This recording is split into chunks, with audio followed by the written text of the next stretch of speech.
بسم اللہ الرحمن الرحیم۔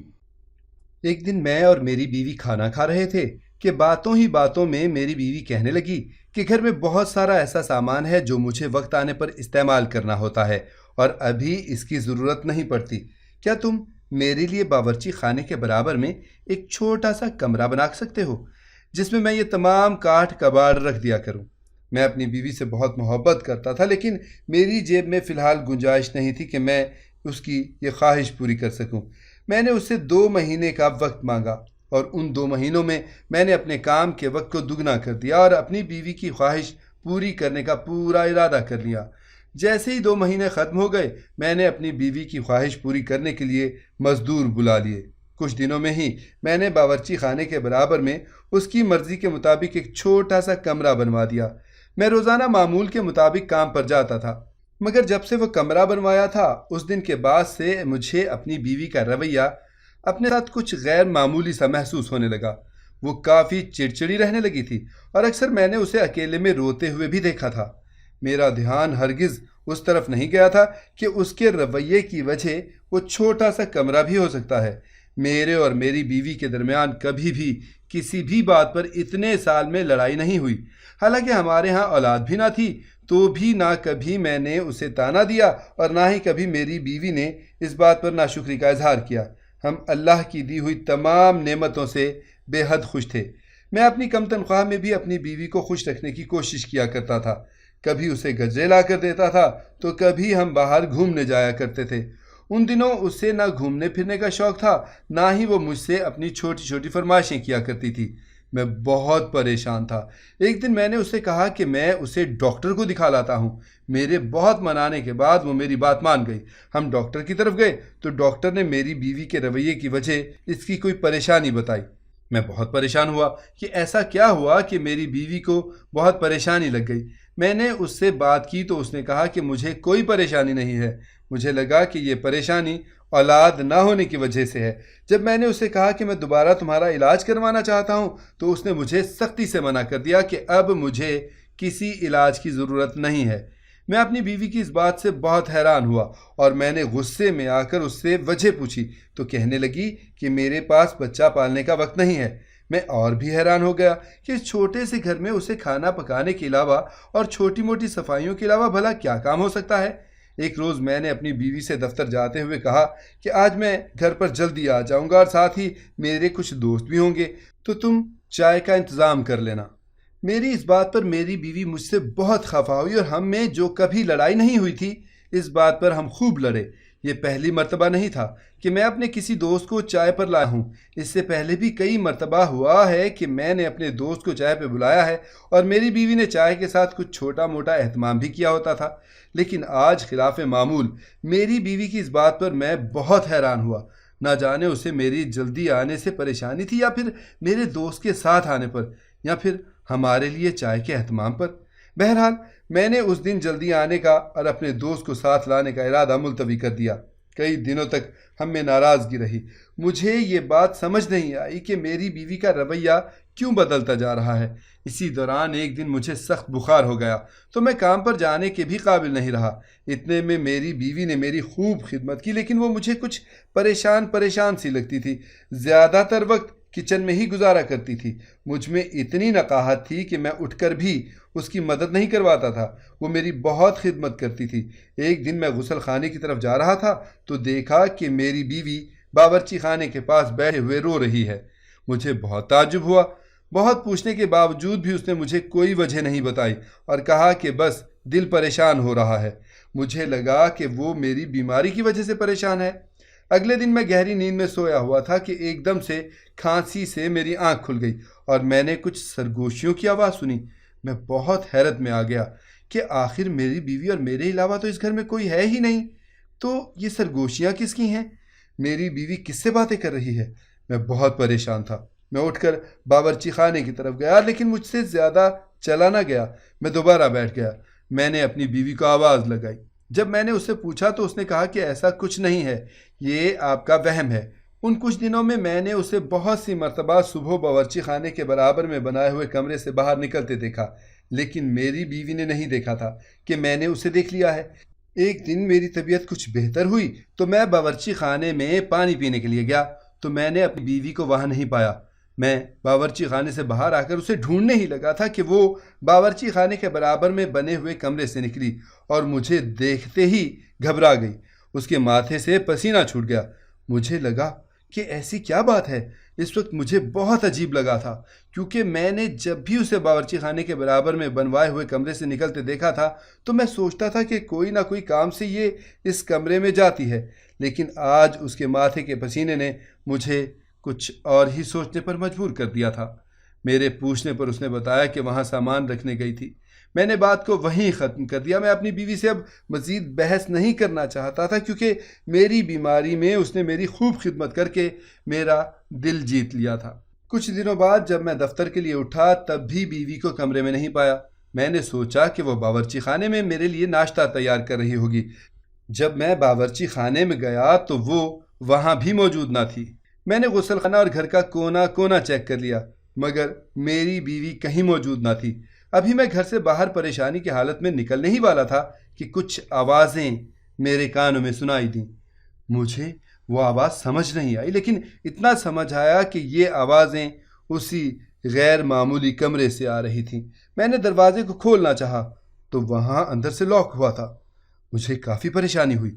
میں کمرے میں آیا ہی تھا کہ میری بیوی میرے پیچھے پیچھے آن کھڑی ہوئی۔ اس سے دریافت کیا کہ وہ کہاں تھی تو اس نے مجھ سے کہا کہ وہ سامان سیٹ کرنے کی خاطر اس کمرے میں موجود تھی۔ اب کی بار میں نے اسے یہ نہیں بتایا کہ میں نے اس کمرے میں کچھ آوازیں بھی سنی ہیں کیونکہ میں اس بات کی کھوج لگانا چاہتا تھا کہ آخر کیا ہے اس کمرے میں جو بار بار میری بیوی وہاں موجود ہوتی ہے اور ایسی کون سی آوازیں ہیں جو مجھے پریشان کر رہی ہیں۔ میں دن رات اس پریشانی میں گھلتا جا رہا تھا۔ یہ پریشانی مجھے کھائے جا رہی تھی کہ ایسا کیا ہے جو مجھے نہیں پتا اور میری بیوی مجھ سے چھپا رہی ہے۔ میں نے اس بات کا ذکر جب اپنے دوست سے کیا تو وہ مجھے قریب ہی ایک بابا کے پاس لے کر گیا۔ اس نے کہا کہ بابا تمہیں وہ بتائیں گے جو عام انسانوں کو نہیں معلوم ہوتا۔ جب بابا سے تمام تفصیل بیان کی تو انہوں نے کچھ وقت لے کر مجھے بتایا کہ ہمارے گھر میں آسیب ہے اور وہ آوازیں انسان کی نہیں آسیبوں کی ہے۔ پہل تو میں نے بابا کی بات کا اعتبار کر لیا لیکن میرا دل اس بات پر مطمئن نہ تھا۔ مجھے نہیں لگتا تھا کہ کسی آسیب کی آواز ہے۔ اب یہ اکثر ہوتا تھا کہ جب بھی میری بیوی چھپ کر اس کمرے میں جاتی تو میں اس کا پیچھا کرتا تھا لیکن سرگوشیاں اتنی ہلکی ہوا کرتی تھیں کہ مجھے کوئی آواز سمجھ میں نہ آتی تھی اور میں چھپ کر اپنی بیوی کا تعاقب کرتا رہتا تھا۔ مجھ میں اتنی ہمت نہ تھی کہ میں اپنی بیوی سے اس بات کے لیے استفسار کروں۔ مجھے لگتا تھا کہ میری بیوی نے میری آواز بند کروا دی ہے اور میں کبھی اس سے اس بات کے بارے میں پوچھ نہیں پاؤں گا۔ آخر وہ کیا تھا جو مجھے پریشان کیے جا رہا تھا؟ مجھے اپنے اس دن کے پیسے پر بہت ملال محسوس ہو رہا تھا کہ اس دن میں نے اپنی بیوی کی بات مانی تھی کہ میں اس سے ایک کمرہ بنوا کر دے دوں۔ کبھی مجھے لگتا تھا کہ میری بیوی کسی خاص چیز کے شکنجے میں آ گئی ہے، کبھی مجھے لگتا تھا میری بیوی اس دنیا میں انسانوں جیسی نہیں ہے، اور کبھی مجھے لگتا تھا کہ میری بیوی ایک بد چلن عورت ہے جو مجھ سے چھپ چھپ کر اس کمرے میں کسی سے ملتی ہے۔ لیکن میں کبھی ایک فیصلے پر قائم نہیں رہ پاتا تھا کہ کسی بھی بنیاد پر اپنی بیوی پر کوئی الزام لگاؤں۔ مجھے کوئی سراغ نہیں مل پا رہا تھا۔ ایسا نہیں تھا کہ میں نے اس دروازے کو کھولنے کی کوشش نہیں کی، لیکن مجھے لگتا تھا کہ میری بیوی 24 گھنٹے اس دروازے کی پہرے داری کر رہی ہوتی ہے۔ جب بھی میں اس کی طرف جاتا میری بیوی مجھے کوئی نہ کوئی کام کہہ کر وہاں سے ٹال دیتی تھی، ہٹا دیتی تھی۔ میں بہت پریشان رہنے لگا تھا۔ اب میرے ذہن پر وہ کمرہ اور اس کے دروازے کو کھولنا طاری ہو چکا تھا، لیکن میں کیا کرتا؟ میں اپنی بیوی کو اس بات کے معاملے میں بتانا نہیں چاہتا تھا۔ میں کھوج لگانا چاہتا تھا اور اپنی بیوی کو رنگے ہاتھوں پکڑنا چاہتا تھا، مگر میں بہت مجبور ہو چکا تھا۔ مجھے سمجھ نہیں آ رہی تھی کہ میں کیا کروں۔ میں نے زندگی میں خود کو اس سے زیادہ بے بس کبھی محسوس نہیں کیا تھا۔ کبھی کبھی بہت غصہ آتا تھا، دل چاہتا تھا کہ سب کچھ ختم کر دوں، بیوی کو طلاق دے دوں اور اس کے سارے کالے کرتوت سامنے لے آؤں، مگر میں پریشان تھا کہ میرے پاس کوئی ثبوت نہ تھا۔ ایک دن میں نے منصوبہ بنایا کہ میں دفتر نہ جاؤں اور پورا دن اپنی بیوی کی ہر حرکت پر نظر رکھوں۔ اس دن میری بیوی کی کافی طبیعت خراب تھی تو میں نے اسے آرام کرنے کی نصیحت کی اور خود تیار ہو کر دفتر جانے کے لیے روانہ ہونے کا ڈرامہ کیا۔ میں نے بیوی سے کہا تھا کہ تم پلنگ سے کھڑی نہ ہونا، میں خود ہی چلا جاؤں گا۔ باہر کے دروازے کے پاس ایک الماری رکھی تھی، میں اس کے پیچھے چھپ گیا کہ میری بیوی کو محسوس بھی نہ ہوا کہ میں گھر میں موجود ہوں۔ اس نے اٹھ کر ناشتہ بنایا اور میں دیکھ کر حیران رہ گیا کہ وہ ناشتہ لے کر اس بند کمرے کے دروازے کو کھول کر اندر چلی گئی۔ وہ دروازے کو تالا لگائے رکھتی تھی۔ جب میں نے اس سے اس تالے کے بارے میں دریافت کیا تھا تو اس نے کہا تھا کہ اس نے اپنا قیمتی زیور بھی اسی کمرے میں چھپا کر رکھا ہے، کیونکہ اگر خدا نہ خواستہ کوئی چور آ گیا تو وہ اس کمرے کو کاٹ کباڑ کا کمرہ سمجھے گا اور اس کمرے کی طرف اس کا دھیان ہی نہیں جائے گا۔ اس نے کمرے کا دروازہ کھولا اور اندر ناشتہ لے گئی۔ میں 2 لوگوں کا ناشتہ دیکھ کر بہت حیران ہوا اور چائے کے 2 کپ دیکھ کر میرے تجسس میں اور بھی اضافہ ہو گیا۔ میرے گھر میں موجود ہونے کے باوجود میری بیوی نے کسی اور کو اس گھر میں رکھا ہوا ہے۔ میں غصے سے کھول رہا تھا کہ ایسا کون تھا جسے وہ دن رات اپنے ساتھ رکھتی ہے اور مجھ سے بھی زیادہ مقدم سمجھتی ہے۔ میں اندر ہی اندر تلملا رہا تھا اور مان چکا تھا کہ میری بیوی ایک بدچلن عورت ہے جس نے میرے ہوتے ہوئے کسی آدمی سے رشتہ رکھا ہے۔ میں جو اتنے عرصے سے یہ سمجھتا رہا تھا کہ میری بیوی یا تو کسی آسیب کے سائے میں ہے یا کوئی اور معاملہ، اب مجھے اپنی بیوی سے نفرت ہونا شروع ہو گئی تھی۔ میرے پیر کانپنا شروع ہو گئے تھے۔ میں اپنے جذبات پر قابو نہیں رکھ پا رہا تھا، لیکن قدم اتنے بھاری ہو گئے تھے کہ اس الماری سے لے کر بند کمرے کے دروازے تک کا سفر مجھ سے طے نہیں ہو رہا تھا۔ لگتا تھا کہ پیروں کے نیچے سے زمین نکل گئی ہے اور کسی نے سر سے آسمان بھی چھین لیا ہے۔ اپنے آپ کو اس بھری دنیا میں بے بس اور مجبور آدمی سمجھنے لگا تھا۔ یہ کچھ منٹ مجھ پر اتنے بھاری تھے کہ لگتا تھا کہ یا تو اس دنیا سے کوچ کر جاؤں یا پھر اپنی بیوی کو جان سے مار دوں۔ یہ میں جانتا ہوں اور میرا خدا جانتا ہے کہ میں نے ان چند قدموں کا سفر کیسے طے کیا۔ ابھی میں کمرے کے دروازے پر پہنچا اور میرے ہاتھ سے جو پسینے میں شرابور تھے، میرا پورا بدن پسینے میں شرابور ہو رہا تھا اور میں دروازے کو کھولنے کے لیے اپنے ہاتھوں کو جنبش دے رہا تھا کہ دوبارہ سے سرگوشی میرے کانوں میں آئی۔ میں اپنے حواس میں نہ رہا۔ مجھے تو یہ سرگوشیاں پہلے بھی سمجھ نہیں آتی تھیں، تو میں نے دروازہ کھولتے ہی ایک زوردار چیخ ماری اور اپنی بیوی کو پکارا، عالیہ! مگر یہ کیا؟ یہ منظر دیکھ کر تو میں ہکا بکا رہ گیا۔ میں جو ابھی تک اپنی بیوی کو طلاق کے 3 لفظ سنانے کا ارادہ رکھتا تھا کہ اب مجھ سے وہ 1 منٹ بھی برداشت نہیں تھی، اگلے ہی سیکنڈ اپنے ارادے پر بہت زیادہ نادم تھا۔ میں نے کیا دیکھا کہ کس کے لیے ناشتہ لے کر گئی ہے اور اس کے ہاتھ میں جس کے لیے نوالا ہے اور جس نے اس نوالے کو کھانے کے لیے اپنا منہ کھول رکھا ہے، وہ میری سوتیلی ماں ہے۔ میں عالیہ کو کتنا غلط سمجھ رہا تھا، کبھی اسے جادو ٹونے والی عورت تو کبھی میں نے اس کو بدچلن سمجھا۔ میری چیخ کی آواز سن کر عالیہ کے ہاتھ سے نوالا گر گیا اور میری سوتیلی ماں جو مجھے دیکھ کر ہکا بکا رہ گئی تھی، اس کے پسینے چھوٹنے لگے۔ مجھے لگا جیسے کسی نے میرے قدم زمین میں گاڑ دیے ہیں۔ اپنے آپ کو نہ زندوں میں پا رہا تھا نہ ہی مردوں میں۔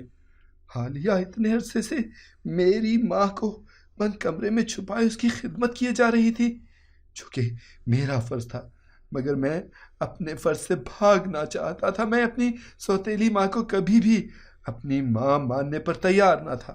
مجھے وہ شروع سے ہی قبول نہ تھی۔